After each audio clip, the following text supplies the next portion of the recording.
All right, everybody. Good morning, or good afternoon now. We know each other for a long time. I'm not gonna tell her name unless she volunteers herself, but we've known each other well. She's been a patient and a friend I'm Nancy Barris. Hello.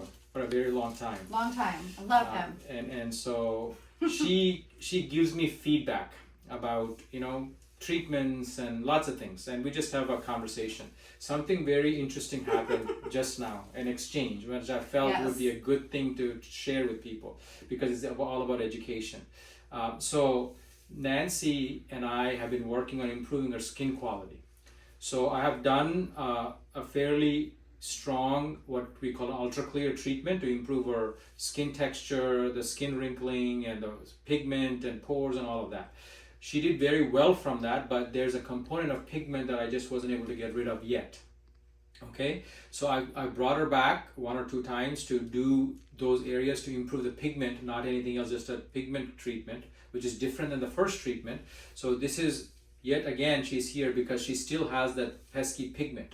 So she did some online research on her own, and she said yes. Where? But she calls the tool Chad, I thought, but no, it's actually I was Chat. saying ChatGPT, which everybody knows. ChatGPT. It's AI, right? Right. So at this point, I'm waiting for Dr. K. So I asked Chat what to do about getting rid of this. Yes. And of course, it didn't go. But what did it say? Just why don't you open it up and just take a look at it? I can't see anything. She's got numbing medicine on the face. That's why her face is shiny. But we're going to do the treatment shortly. But I thought this. It said not to do any more laser. Okay. And but then what did it recommend? It recommended. Go up higher. Actually, it started here. Superficial subcision, which is what? I don't Superficial subcision basically is to go underneath the skin with a needle or some device and break up things. That's what subcision is. And then it said PRP, diluted, not aggressive. Okay. And then lastly, microneedling. Yeah.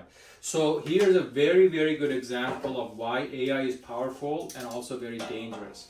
AI spits out answers to proper prompts and proper questions. If you ask the right questions and prompt it and guide it along the way, it'll get to the right place. But if you don't, it just gives you garbage because it's just doing superficial searches of different places. It goes to blog sites and stuff. It's not validated in that sense. So the question here was about pigment.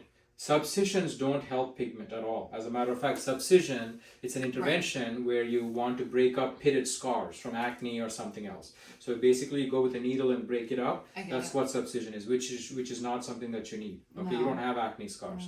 The second one is microneedling typically doesn't help with pigment. Lasers help with pigment, topical agents help with pigment, and sometimes chemical peels help with pigment, but microneedling generally doesn't help with pigment. The third thing is PRP. PRP has become this universally accepted thing for hair loss and joint pains and arthritis and rejuvenation of all types. Whether that directly affects pigment or not, I don't know. Pigment occurs because of certain cells called melanocytes that release these pockets of pigment, and that's what we're trying to take care of. But the already existent pigment may or may not be helped with PRP, but it's a blanket treatment that a lot of people use for a lot of different things. So here's a clear example of you trying to do the right thing, is to research and get educated, but the results of the AI search were not good in your case. So that's the education.